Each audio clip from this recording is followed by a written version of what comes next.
Tudo bem, bom dia, Colombo. Dia importante, hein? Importantíssimo, importantíssimo. Bom, a gente está aguardando esse dia desde 1999. Eu confesso que eu não, mas enfim, muita gente está esperando. Agora, a demanda principal, pelo menos aquela que publicamente foi mais discutida, era a demanda apresentada por determinados governadores, né? Que estavam temendo não só perder a arrecadação, alguns deles até admitiram que iam perder mesmo e fica por isso. Segue, vamos em frente, mas é a capacidade de arrecadar, é a autonomia para arrecadar, para não depender da boa vontade do presidente de plantão, do ministro da Fazenda de plantão, do Congresso de plantão, para conseguir verba que hoje eles arrecadam. Né? Eles não queriam que ficasse com o governo federal esse conselho. Que é o que os governadores têm chamado de governança, né? do conselho que vai lidar com a arrecadação de tributos que são recolhidos no município, o ISS, e no estado, o ICMS, vão ser unificados. Né? Qual é o balanço que a gente pode fazer de tudo que aconteceu até agora, Elaine? Olha, Colombo, assim, pelo texto, assim, esses 5 impostos, só para a gente destacar aqui a importância deles, eles equivalem a metade de toda a carga tributária do país. É claro que não são só esses 5 que a gente tem outros, mas eles são os mais importantes, assim, né? Então a gente tem uma série aí de simplificações que devem ocorrer quando a gente tiver daqui 50 anos, a total transição desse sistema da cobrança da origem para consumo. Né? Para o destino, exatamente, que vai ser no consumo. Eu queria destacar alguns pontos aí que são importantes aí do texto e alguns que mudaram aí. Por exemplo, a gente fez uma artezinha aqui. Esse texto aí, ele continua não fixando a alíquota do IVA, que inicialmente seria de 25% pela conta. Os 25% é o seguinte, para não aumentar a carga tributária que a gente tem hoje no Brasil e nem para diminuir a carga tributária. Ela não vai mexer nisso. E 25% é alto, viu, Colombo? Porque seria um dos IVAs mais altos do mundo, porque a nossa carga tributária ela é alta porque a gente tem gastos públicos muito altos, mas isso aí é um outro assunto, né, para um outro momento.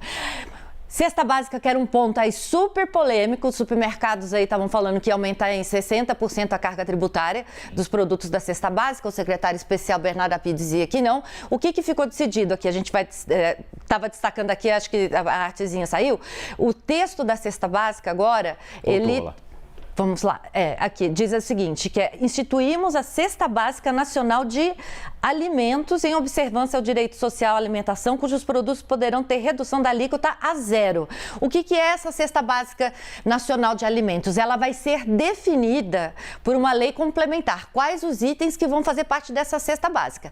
Hoje a gente tem uma Cesta Básica Nacional que o DIEESE mede todos os meses aí para ver se aumentou o custo, não aumentou o custo, por exemplo, do poder de compra do salário mínimo para comprar 13 itens considerados essenciais para a subsistência de uma pessoa.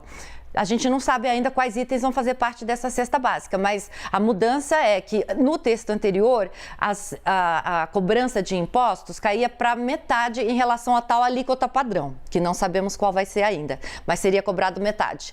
Agora vai ser 0. Então, vamos ter redução de preços de produtos da cesta básica nos supermercados? Não dá para dizer isso, dá para dizer que vai ter menos imposto. Teoricamente, menos imposto cobrado, né? Porque hoje não se cobra imposto federal, mas se cobra imposto estadual e municipal. Então, se você reduz para 0, isso aí, teoricamente, baixaria os preços, mas isso vai depender do supermercado, vai depender de safra, vai depender de várias coisas, mas ajuda a reduzir preço. Outra coisa que estava pegando aí é a criação do Conselho Federativo, que você mencionou. A criação desse conselho era um dos pontos mais polêmicos do texto. Esse conselho vai ser criado para fazer a gestão do imposto dos estados e municípios, né, que é o IBS, né, é o IVA dos estados e municípios. Os impostos desses estados aí vão todos ser concentrados nesse conselho, que vai ser técnico.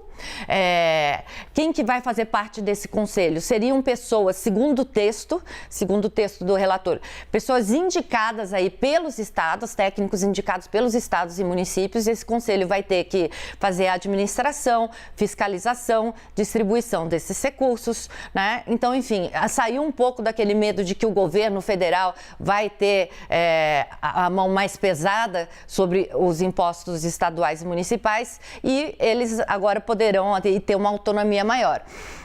Agora, essa gestão conjunta, aí como é que ela vai funcionar? Vai ser determinado por uma lei complementar. Esses detalhes ainda, né? Mas, enfim, porque a discussão é grande, né, Colombo? Sim. Tem muitos interesses. Que estado vai mandar mais do que o outro? Quais estados vão fazer parte, municípios que vão fazer parte desse conselho? Porque não vai poder ser todos os estados. A gente tem 27 estados, mais de 5 mil municípios. Imagina 6 mil pessoas, sei lá, no conselho. Vai ter que decidir isso, né? E, por último, o tempo de transição aí para a extinção dos tributos, ele deve acontecer em 7 anos, entre 2026 a 2032, se falava em 8 anos, né? Mas, enfim, como a gente disse, a total transferência da cobrança para destino, né, que hoje é na origem, só acontece em 50 anos. Isso se manteve aí no texto. Então, gente, não é assim, aprovou, amanhã vai mudar tudo. Não vai. Vai demorar um tempo, é escalonado isso, enfim, vai ser feito bem aos poucos, que eu acho que é o ideal mesmo, que seja feito bem aos poucos para que tudo seja bem azeitadinho, né, Colombo? Um assunto importante. Nem fale. Bom, a votação provavelmente acontece hoje à noite, fim da tarde, começo da noite, a gente vai continuar acompanhando, porque o dia ainda vai ser de muita negociação, o texto está aberto ainda a mudanças. Isso, né? mesmo. O presidente da Câmara e o relator falaram nisso. Não é o texto fechado, o que foi apresentado ontem à noite pelo relator, então ainda tem tempo, bastante tempo para que o texto seja massacrado, né? E alterado até chegar a hora da votação. Massacrado é uma ótima palavra. Para pegar e torcer um pouco mais e ver o que sobra depois. É isso mesmo. E aí você volta para explicar para a gente. Volto sim, bom? Colombo. Obrigada. Valeu, Elaine. Elaine Basti ao vivo aqui no Novo Dia da CNN Brasil.